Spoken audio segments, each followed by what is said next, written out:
Welcome to This Old Democracy, a regular podcast where we explore the ideas, movements, and people working to rescue our faltering political system and rebuild American democracy on a stronger, more inclusive, and truly representative foundation. I'm your host, Micah Sifry, and I've been on this beat for a long time, from taking on the problem of money in politics, to writing a book about third parties, to tracking how the internet keeps shaking up the system, and more recently, joining the fight against rising authoritarianism. This podcast is produced in partnership with the Center for Ballot Freedom, a cross-partisan nonprofit dedicated to strengthening democracy.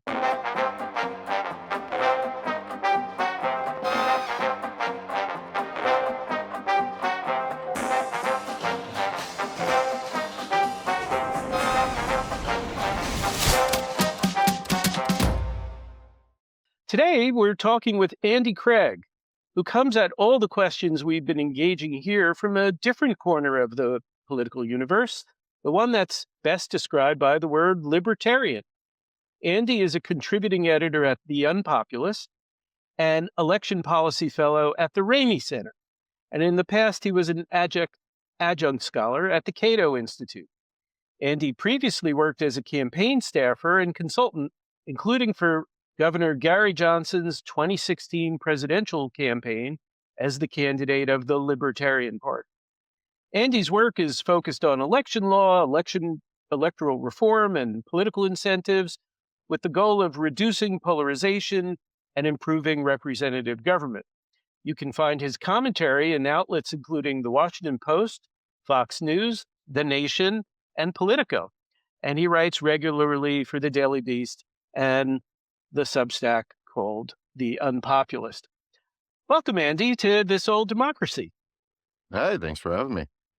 Well, it's good to have you here. And I'm reflecting on the idea that you're probably the first person I've ever had on or talked to who has both written for Fox News and The Nation. So that inherently makes you more interesting than the average bear. So, tell us about your political journey. How have you come to this place of working on democracy reform, going back from also being involved in libertarian thinking and libertarian politics? Sure. Well, I've been interested in politics since I was a teenager. When I was in high school, around 2007, it would have been. I became very interested in Ron Paul's campaign, and so like a lot of people in the libertarian world, that was part of my entry into it. And opinions evolve over time, but that was definitely how I kind of first got my foot into it. So I went to school. I studied political science and American history. And then shortly after that, I moved to Wisconsin. When I got married, my husband grew up there and got involved in the Libertarian Party there. Would have been around 2012 or so. Mm-hmm. And it was through that I kind of got involved in the state party. I was a candidate for Secretary of State there in Wisconsin. So we hit the vote test to qualify the party for ballot status, and so that was all good fun. And in 2016, I came to work with Gary Johnson and his campaign, and that was a very interesting experience in a lot of ways. I helped both kind of the internal party dynamics on securing the nomination for Gary and his running mate Bill Weld. And then during the general election, I was coordinating endorsements was the main thing I did. So we had endorsements from a fair number of newspapers. There was a lot of kind of never Trumper energy in the air, and that was large part of our strategy was appealing to that in 2016, and a little bit short on peeling off enough Trump votes, unfortunately. But that was at least for me, it's very consciously part of the goal. So I was horrified by Trump from the very beginning. After that, I made connections and ended up moving to DC to work at the Cato Institute. I was the staff writer there for several years, and in that role, I worked closely with, was kind of effectively the assistant for David Bose, who was Hmm. the longtime executive vice president of Cato, which is a libertarian think tank. And a He very good one. Yes, yeah, they do a lot of good work on a wide range of issues. David unfortunately passed away last year, but he strongly influenced my worldview and kind of um, not exactly a more moderate libertarian direction, but a kind of conscious of libertarianism as a part of the broader liberalism family tree. The Hmm. historical heritage going all the way back to, the founding fathers and the 19th century classical liberals and all that good stuff. And, F.A. Hayek and Milton Friedman and that sort of thing. So that moved me in that direction, but I had this background, running ballot access petitions, dealing with election administration agencies. My time in the Libertarian Party was kind of a good, crash course in doing all that stuff. And then January 6th happened, while I Hmm. was there at Cato, and that really, struck me as kind of a new kind of urgency to these democracy issues, that this wasn't Hmm. just, some guy with policies I disagree with. This was a threat to the republic. And that's always been, when you talk about free markets or regulatory policy or all those other sorts of things, but defending liberal democracy is, Hmm. I feel strongly, essential. And so that's how I got into election policy. I worked heavily on the Electoral Count Reform Act that was passed in 2022. So I have some language in that I can point to. So Hmm. that's nice. And then beyond that, at other orgs, I kind of went on to the Rainey Center and a wide variety of orgs in this space that I work with, dealing on structural electoral reform and also some election administration issues. Right. Well, Yeah. we'll come to that. We'll come to that. Just, but just to, this is a space that I think a lot of people uh, may be curious about and not know much about. Given how much American politics has sorted us into, the red camp, the blue camp, the people who are socially liberal, uh, people who are socially conservative, people who are economically very liberal or economically very conservative. Libertarians are kind of this very unusual group in being, um, arguably very liberal on social issues, but more conservative, certainly not for big government.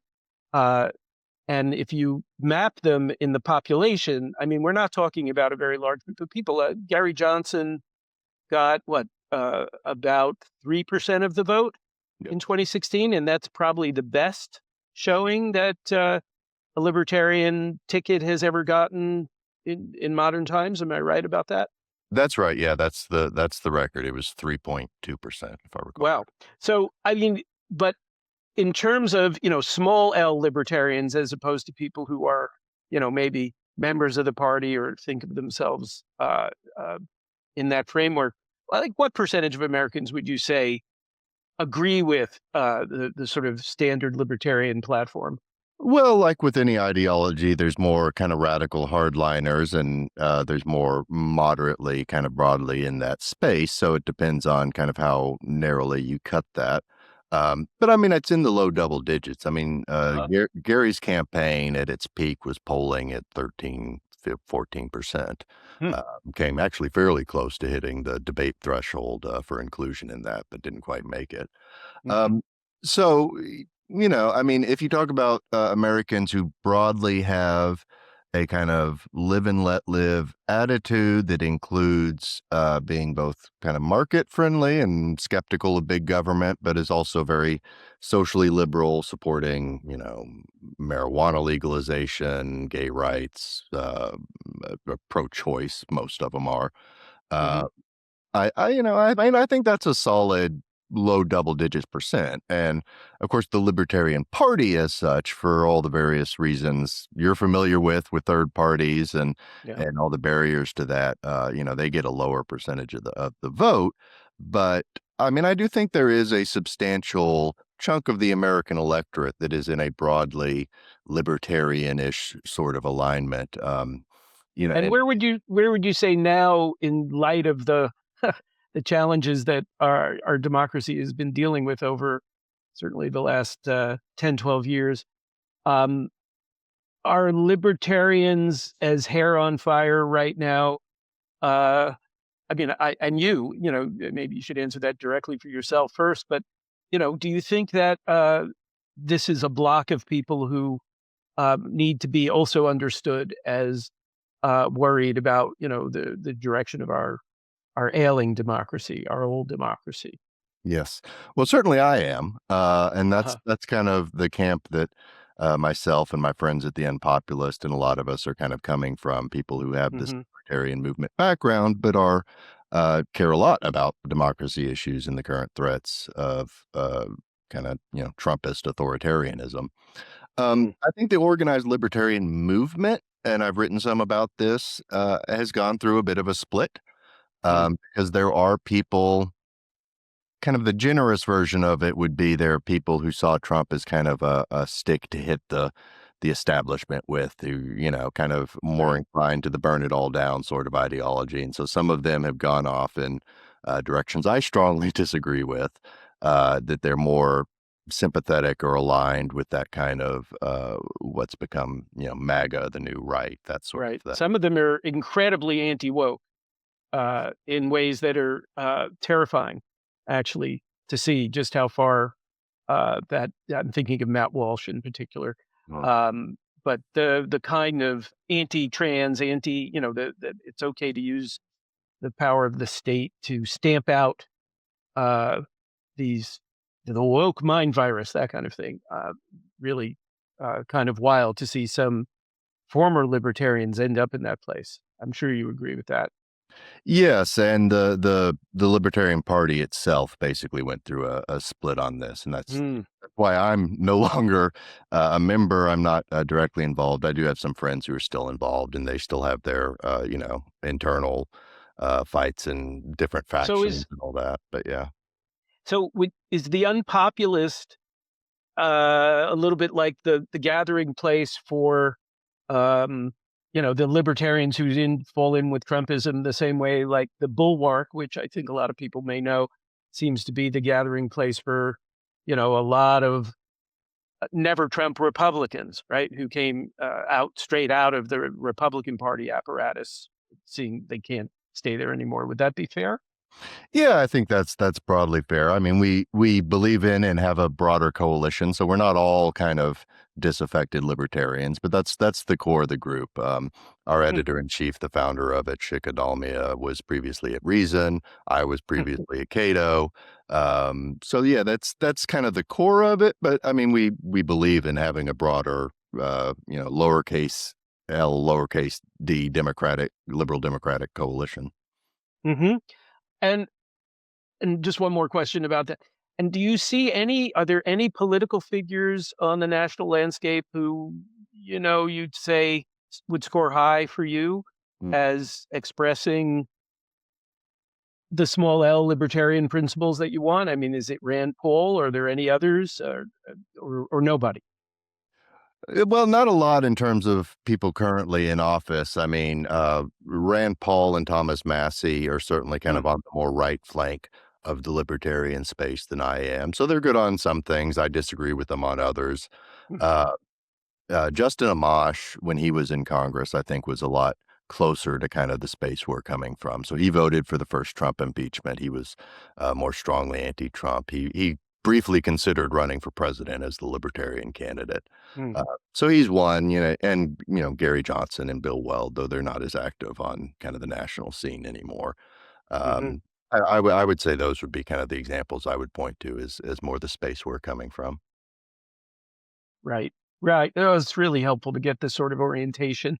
So we've a, a lot of the conversation here at This Old Democracy with everybody we've had on has been, just how serious uh, folks think we are. What kind of, how far are we along the path to authoritarianism, and how do you diagnose this? Like, what do you see as the reasons, the forces that have brought us here, and also, what solutions do what are you personally most invested in trying to promote as a way out of this mess? Yes.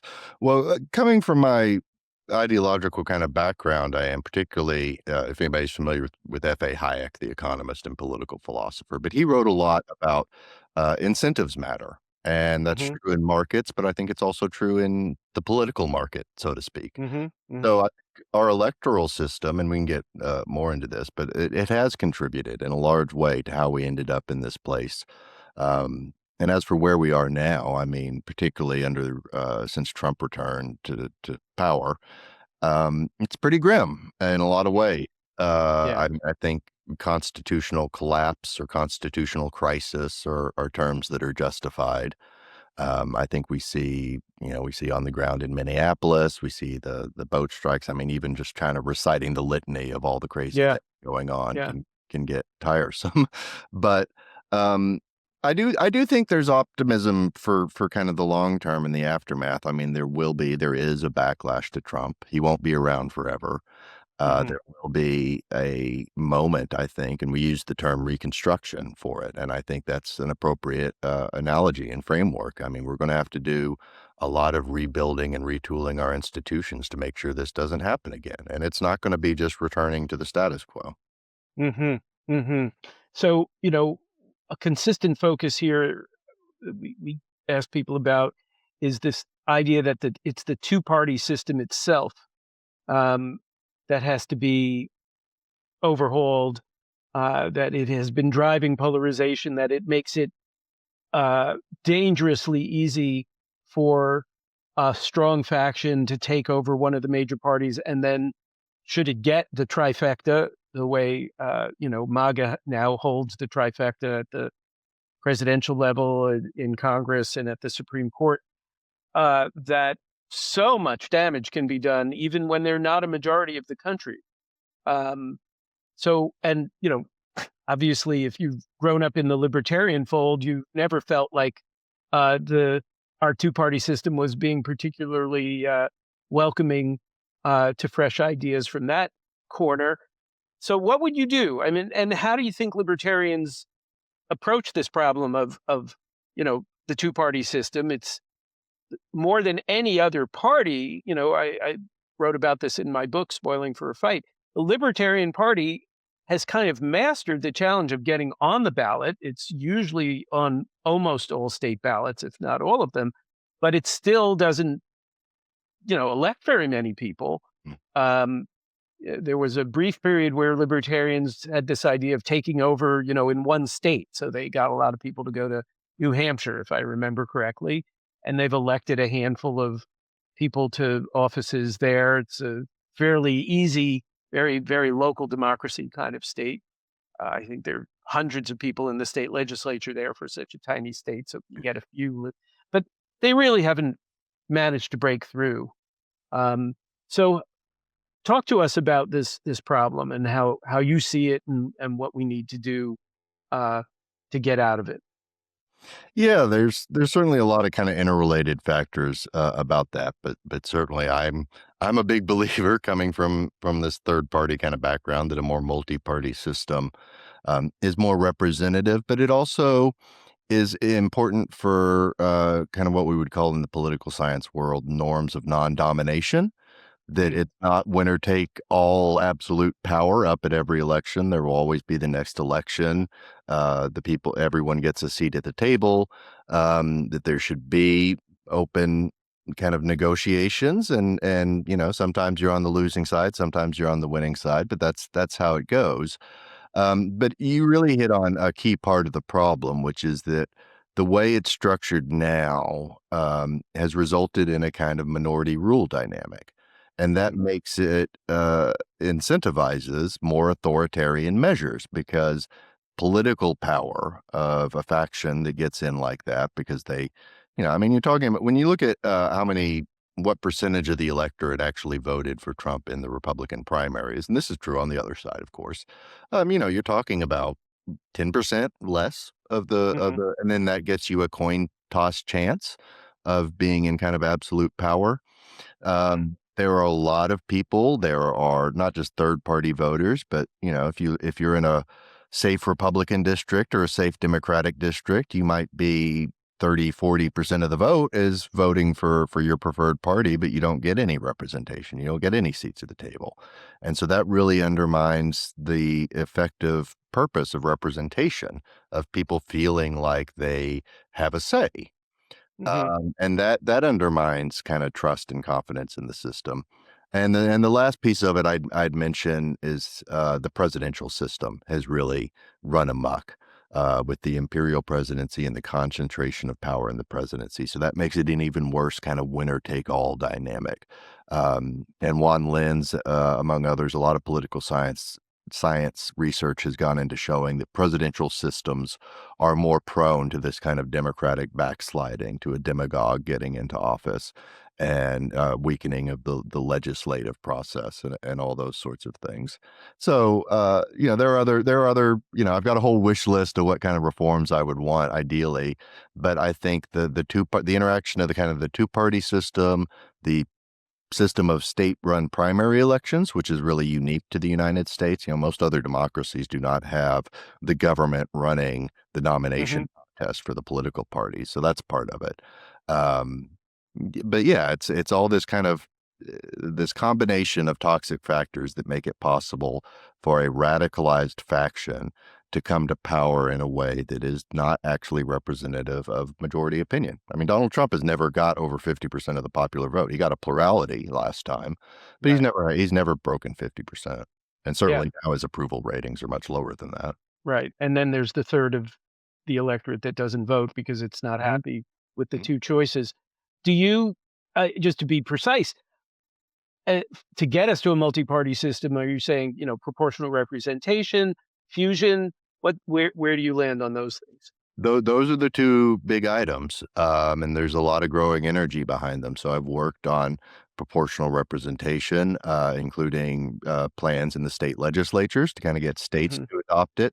These kind of reforms historically have often bubbled up from the states before they become national reforms. Um, but that has a lot of promise because I'll get to fusion in a second, but on PR, that Hmm. could be done without a constitutional amendment. Right. All it takes is passing a law, and you could have these multi-member districts where you have 3 or 5 members, and if, the Democrats get a quarter of the vote, they get a quarter of the seats, and so you would get a lot of that missing representation, that kind of hollowed out middle that we've been Hmm. suffering. And Hmm. then fusion is the other piece of it because, obviously, you're still gonna have a lot of single winner races for governor, for mayor, president ultimately. Um, and fusion, the history of it is really fascinating, and there's kind of a libertarian angle to how this was banned, abusing the state's control over the official ballot for political reasons. But fusion really does allow, and we see it in the handful of states that still allow it, like New York, allows parties to play a productive role beyond just being spoilers. Um, Hmm. Selectively giving or not giving that fusion endorsement to a major party candidate can and sometimes does make the difference between winning or losing. So that's happened with the Conservative Party. It's happened with the Working Families parties. There are a number of races where that's happened, and it allows alternative parties to really organize in a way that systems that ban fusion don't allow as much. Yeah.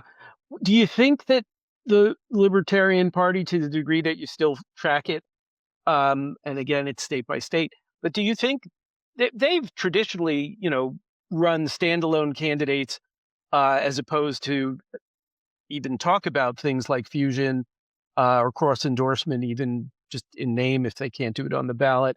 I remember when I was doing my reporting for Spoiling for a Fight, um, that what it seemed to me that what the Libertarian Party with the capital L, it was a collection place for the true believers as opposed to uh, something that was interested in electing people and winning power and making the sort of compromises that you have to do to build sufficient support to elect someone.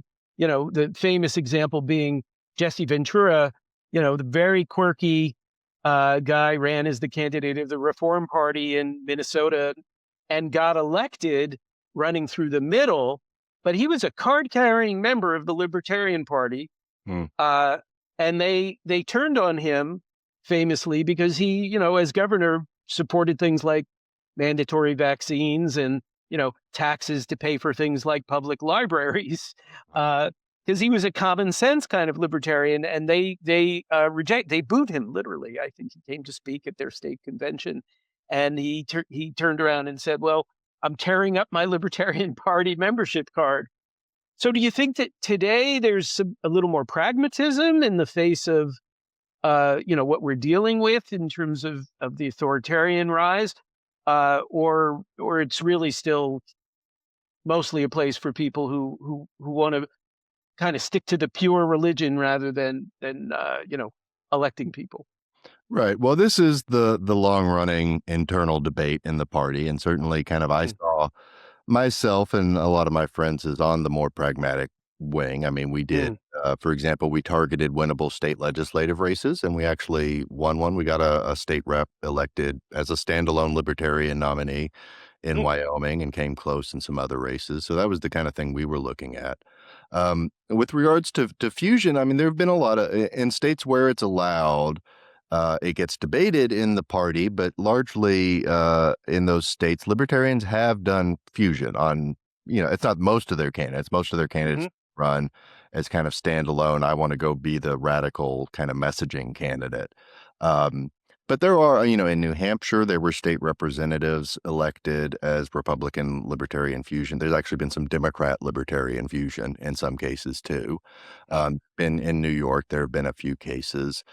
So it does happen. Of course, it's not allowed in most states, so that kind of discourages interest in it yeah, but in a that lot could of states. change. That could That change. ideally will change, yes. Yeah, Um, but I mean, yeah, like that's kind of the selection bias problem for any minor party. yeah, And you see it with the Greens, you see it with any of the others. I mean, eventually the Reform Party kind of collapsed in this kind of fight between the kind of we're out there to fly the flag as radicals versus no, we're really trying to get elected and kind of have the fight.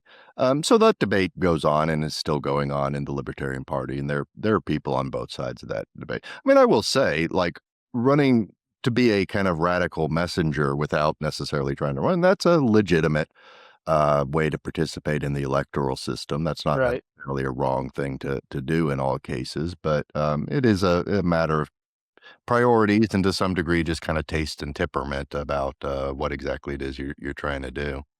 Well, we're going to have to come back to you as the 2026 and 2028 election begins to come into greater focus, and we begin to see where, if anywhere, the libertarian piece of that puzzle will have the greatest influence. And who knows? Yeah, it could be that there'll be some uh, confluence in the same way that the Gary Johnson effort in 2016 was a high watermark. It may come again, but God knows that at the moment, the Democrats have such challenges with their own brand. It's so unpopular that one could almost imagine um, places where a Democrat doesn't run and somebody else, in effect, steps into that opposition role and can do better. So we'll have to see. Well, we're almost out of time. I want to ask you the same question I generally ask everybody who we have on this show, which is in the more personal vein. You pay attention to politics closely, and this is an unprecedented time, and we are, literally talking in the wake of the craziest first week of a new year that I can remember, between the invasion of Venezuela and the threats to places like Greenland, and then the kind of police state killing of a mom of three in Minneapolis, and the turmoil that continues there. God knows where we'll be by the time people are listening to this. But, Andy, how do you deal with that? What's your trick for staying sane in light of the challenges that we're living through? No, it's a real problem when things are so stressful and there's so much happening so quickly. Just trying to keep on top of it all is will cause that kind of burnout if you Mhm. don't manage yourself and keep a balance. So My husband and I, I've had since I was a kid. We keep pug dogs, Uh-huh. little smush faced. So I have two of those, and those are certainly kind of our comic relief when we want Mm. to unplug and go sit on the couch and play with them. And I put Uh-huh. pictures of them. The other thing I like is I like getting out on the road and hitting the great American scenery. Yeah. Touring around the Mountain West or going down to the Outer Banks in North Carolina, all those Mm. sorts of trips. So that's kind of how I tend to unplug. I like getting out on the road and seeing all the natural beauty. Sure. And I agree with that. And I also say I suspect that when you get out of places like Washington and spend time among regular civilians who aren't necessarily as obsessed with all of this, we often discover that people are not necessarily as divided or as angry at each other as it would appear. So hopefully that's also a bomb for anybody. Well, Absolutely. well, Andy, thank you again for taking the time. And folks, we'll put in the show notes a link to the Unpopulist, where you can track Andy and his colleagues' ongoing work to kind of keep a sane libertarian approach alive and thriving, at least in the discourse, which is incredibly valuable. Thank you for doing that. So that's it for this episode of This Old Democracy. If you found today's conversation thought-provoking, please share it with a friend, leave us a review, subscribe on Apple Podcasts, Spotify, or wherever you get your podcasts. To learn more about our work and our partners at the Center for Ballot Freedom, visit centerforballotfreedom.org. I'm Micah Sifry, and I'll be back soon with more episodes covering the people and the ideas fighting to renew, repair, and rebuild this old democracy because it's ours and it's worth saving. Thanks for listening and stay engaged.